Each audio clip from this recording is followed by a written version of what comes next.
नमस्कार। आज मैं आपसे एक सवाल पूछना चाहता हूँ, क्या आप चाहते हैं कि भारत फिर से विश्व गुरु बने?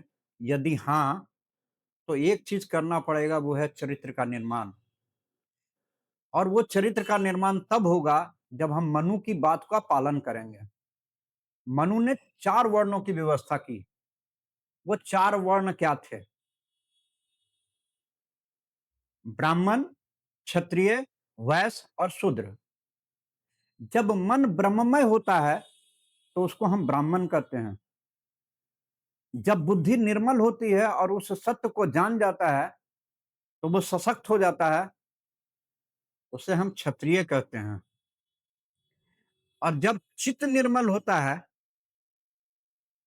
तो वह वास्तविक वैश्य होता है क्योंकि तब उसका धंधा जो होता है, वो सारा धंधा ईमानदारी के साथ करता है। तब उसके द्वारा किए गए कर्म निष्काम सेवा होता है।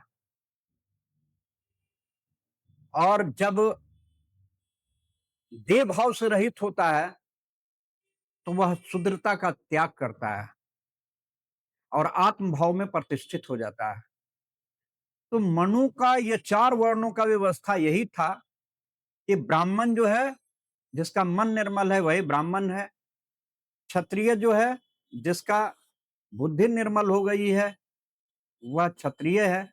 जिसका चित्त निर्मल हो गया, वह वैश्य है। और जिसने अपने देह भाव का त्याग करके आत्म भाव में स्थित हो गया, वही शूद्र है। और जब ऐसा आप करेंगे, तो भारत का वास्तविक निर्माण होगा क्योंकि इस देश में एक ही चीज है प्रीत जहाँ की रीत सदा, मैं बात वहीं का गाता हूँ, भारत का रहने वाला हूँ, भारत की बात सुनाता हूँ। तो मैं यही चाहता हूँ कि हम सभी अपने चरित्र का निर्माण करें।